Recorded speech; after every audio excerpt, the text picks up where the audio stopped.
Let's do it. Let's do it. Rupesh, here we are. We're in Las Vegas. Yes, we are. A few miles from San Francisco. Yeah. A few miles from San Francisco. A few miles from London. A few miles from London as well. Always good to see you, my friend. Yeah, same you here. Have, you have the best stories, I have to say, and it's always a pleasure to chat with you. So here we are in Las Vegas, Black Hat USA 2025. Show floor is buzzing. It is. I mean, great Look at all that. presentations. Yep. A lot of Yep. people looking at demos here at the booth. Really good stuff. I know we're just getting started. You had a few days here, I think, Yeah. kind of meeting people and seeing some customers. What's the general vibe? Are people positive about the future of business operations with innovative technologies, with security and risk in mind, or are they afraid of what's coming? I think the general sort of vibe is positive, right? In terms of if you look at what's happening in the broader global economy, technology investments continue to be at the forefront, and we're seeing that come through some of the earnings reports. And underneath that, there is the whole kind of cybersecurity industry that is again expanding, partly because the biggest transformation, evolution, forward-looking is the AI era, right? That is the most kind of seismic thing that is happening in our industry right now. And cybersecurity is going to play a very, very big role in making AI successful. Yeah. So I have the privilege and pleasure of getting to chat with a number of CISOs at CISO dinners, and I recognize that when you're in a CISO setting, certainly security is kind of the topic. But I'm wondering your perspective, talking to organizations at the executive level across the board. Right.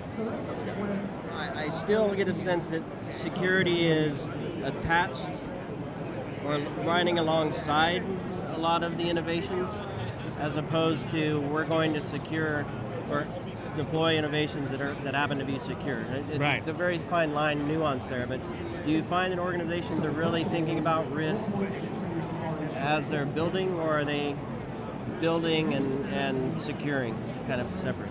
I feel like there is a sort of like a tale of two cities. So if you think about all of the work that the security leaders have done with the business leaders, is working out, right? Whether it is application security, network security, endpoint security, enterprises are more and more secure every day, secure by design. It's kind of like, work hand in hand.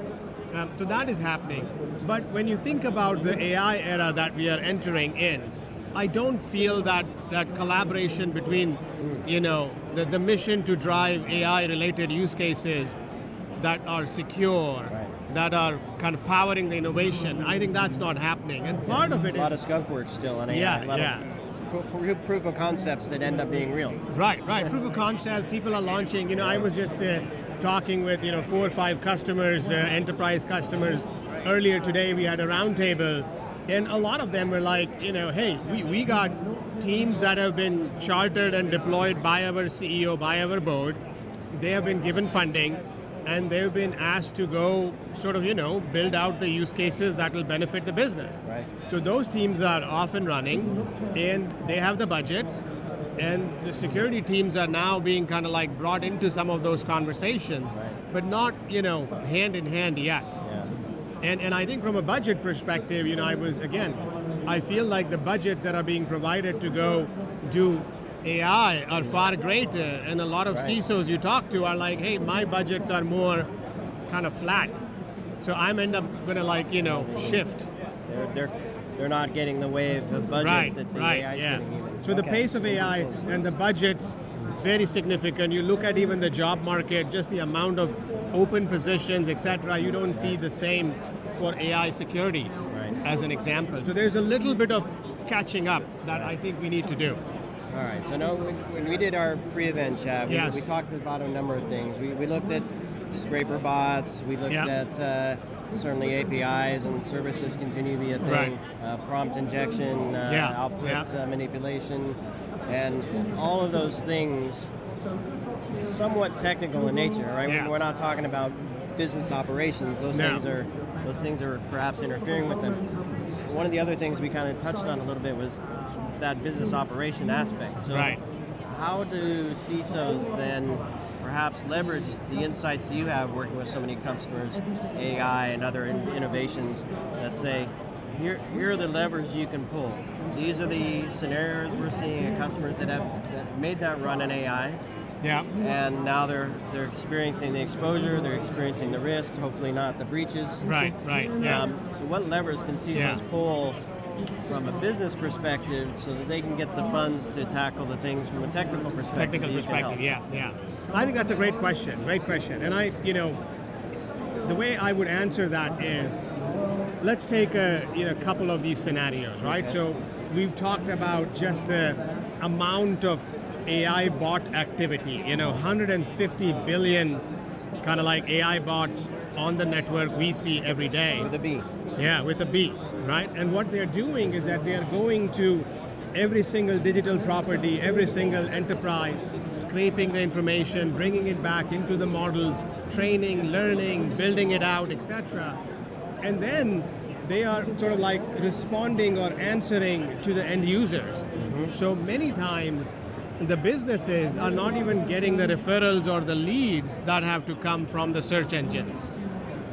Interesting. Right? So and that is like, oh my God. So your business is driven by search engine and market ads and advertising. You're not getting it because, and some of these AI bots and the AI models are also starting to say, okay, I'm going to read the executive summary and then I'm going to rewrite, some of the article and present it to the user because, they have become that powerful, that intelligent, etc. And so now we are starting to, so it's not just a CISO problem because it's nothing to do with, the classic security. Right. But what's happening is that these AI bots are scraping important content and impacting the business models for all of these companies. And a lot of these companies are not even prepared to say, okay, what does it look like in the new world? Let's close that loop quick and then we'll go on to how you help. Because just that marketing workflow. Right. So the search, the bots are producing the results, presenting a summary of this is what you've been looking for. You don't need to download that paper, that research, or get the trial. You get your answer. Never touch the company. Never touch the company. No interaction with the organization. Right. The marketing leads drop. Right. Perhaps sales drop. Is that what you were seeing? Yeah. Okay. Yeah. So very concerning, right? Because a lot of the businesses kind of leverage the internet to really kind of, catapult or accelerate how they would connect with their customers and the buying cycles and the conversions. Now all of that has been interrupted by the AI giants. And in some cases, the AI chatbots might just even respond to the end user and say, hey, my recommendation is XYZ product. So they're already influencing the whole buying cycle or the consuming cycle, which is very concerning. It can be manipulated. There you go, right? It could be manipulated, it could be poisoned, it could be, played. So how do you have the conversation with business leaders then to say, these are the scenarios you'll likely see? How do they uncover their own scenarios that are important to them? So I think there are two aspects to it, right? One is that there are a lot of businesses that we work with to say, hey, we can provide some of the AI bot mitigation strategies. So you can block some of this kind of bots from scraping the information. We have product capabilities with Content Protector and others that are very advanced that can do the blocking. But in some cases, you might say, hey, let me go give them a message or something that says, I'm okay sharing this content because I want to be in the game. Right. But for this content, we need to have some kind of a commercial model, in place. So we see that with the publishing industry. We see that with a lot of companies that are promoting their products on their websites or on their mobile apps, etc. So it's a changing environment. Right.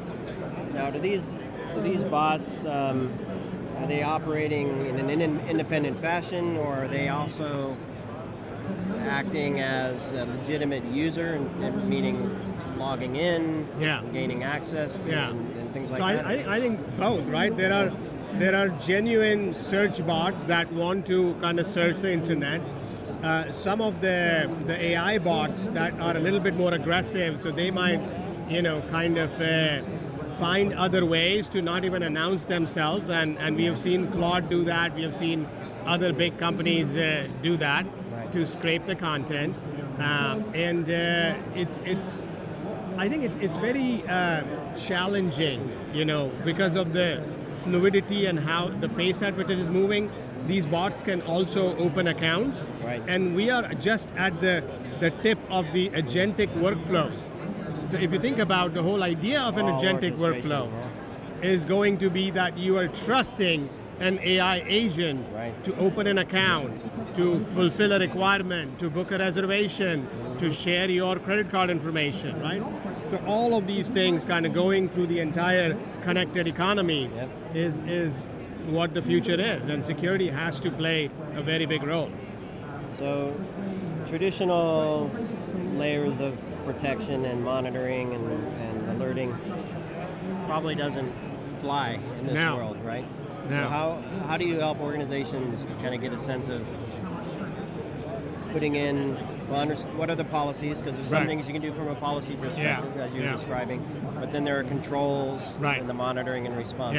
How do you help close that loop? Yeah, that's a great question. So let's do a couple of specific areas. So every day you see all of the enterprises, rolling out what we call as conversational AI agents, or AI agents or chatbots that are on their website, that are on their mobile, that is interfacing with a user to book a airline ticket or get information on mortgage or get recommendations on products. All of this stuff is happening, and we see these interactions, the bad guys and the malicious adversaries are taking advantage of with prompt injection, with jailbreak, with kind of finding remote code execution, other things to tinker around with those AI agents. So at Akamai, we have the firewall for AI capability, which is a purpose build that says, hey, if you have a conversational agent that is either externally facing or even internal to your organization, we can sit in line and provide you the details of the detections of what is happening on all of these sessions, right? And from that sessions, you can decide if you want to deny, or you want to monitor, or you want to modify, but at least you will have visibility, right? A lot of customers have all of these conversational agents out there, and the users are trusting it, right? So you're like, okay, somebody says, hey, give me your credit card, or give me the last 4 digits of your social.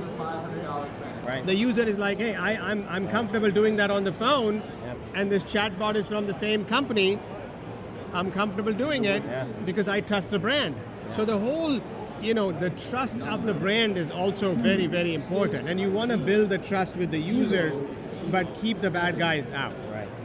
And to your point, organizations either play that game or they're going to get left behind. They're going to get left behind, Which means they're going to have to build agents. They're going to have to open up APIs and services that maybe they don't control the whole ecosystem. Maybe it's an interface. Maybe it's we can continue to use the travel service.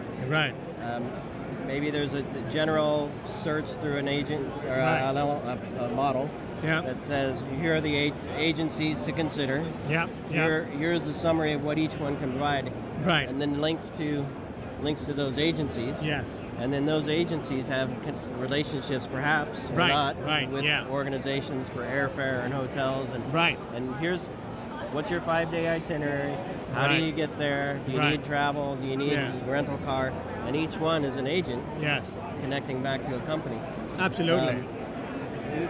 Which paints a huge, complex scenario of that's an ecosystem that nobody's really looking at holistically. There's all the little pieces. So how do we get our hands around that? And what is the governance? What is the framework? Which is the industry body that says that everybody's going to work together. Right now, companies are probably pumping out MCPs, left, right, and center, internal, external, and saying, hey, I need to do it because my competitors are doing it. But is that MCP behind a web application firewall? Is it behind a firewall for AI? Is it, being monitored on the data exchanges, etc.? So I think a lot of these challenges are opening up faster than the CISOs on their teams can react to it. Right. And I am concerned, like I am a very kind of like pro when it comes to innovation and driving it forward. And I'll give you a couple of examples of my own team. So what we have done internally as a product engineering team has developed our own AI agents and our own AI attack insights to give to Akamai customers. Okay. So Akamai customers can log in and say, hey, talk to the WSAI agent and tell me where the bot attacks are happening. What happened in Europe versus America. You know, all of that, the AI agent can do the analysis and bring that back. Or, you know, our attack insights agent can tell them, hey, if you're an airline, these are the things happening in the airline industry. Okay.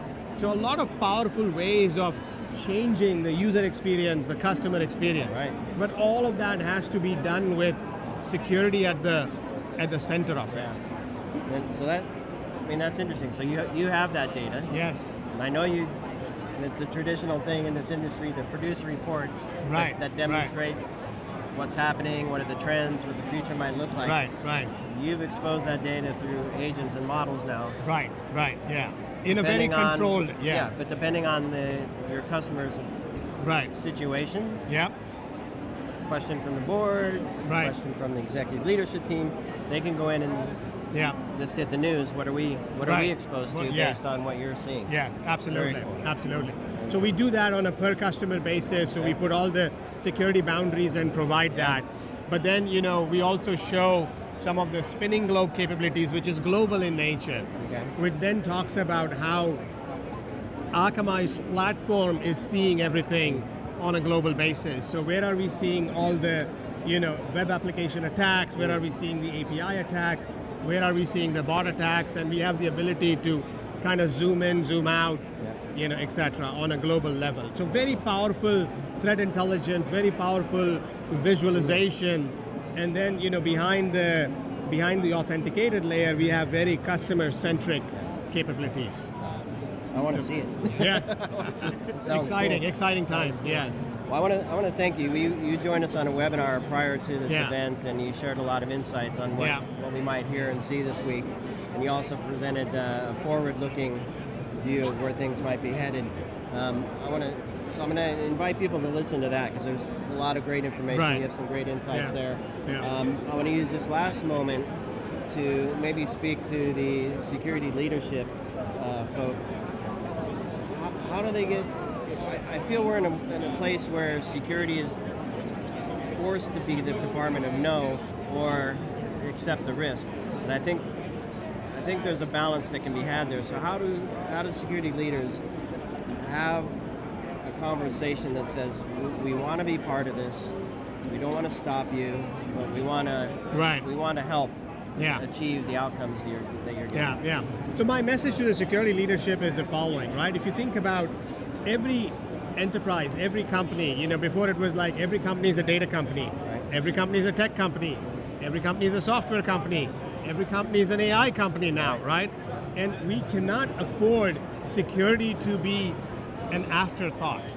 Just the pace of digitization that is happening, right, is just insane.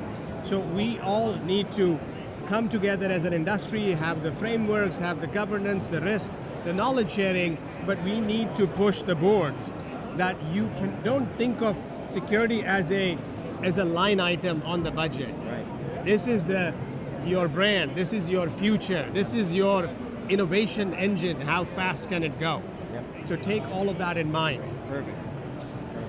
Rupesh, it's always a pleasure, my friend. Yes, same here. I really enjoy chatting with you. Yes, same all here. The time. Yep. Everybody, thanks for listening and watching this conversation with the one and only Rupesh Chokshi. And do connect with the Akamai team. Take his advice. Get the business's attention and bring security into all these AI innovations that are happening. It's an exciting time. Let's leverage the folks that know what's going on so we can achieve that success securely. Yep, sounds good. We're here as a trusted partner. But thank you so much for having on this chit chat. Appreciate it. Yes. And a lot of good insights for the viewers, right? Yeah, absolutely, always. And stay tuned, ITSPmagazine.com/BHUSA25 for all of our conversations here from Las Vegas. Thanks, everybody.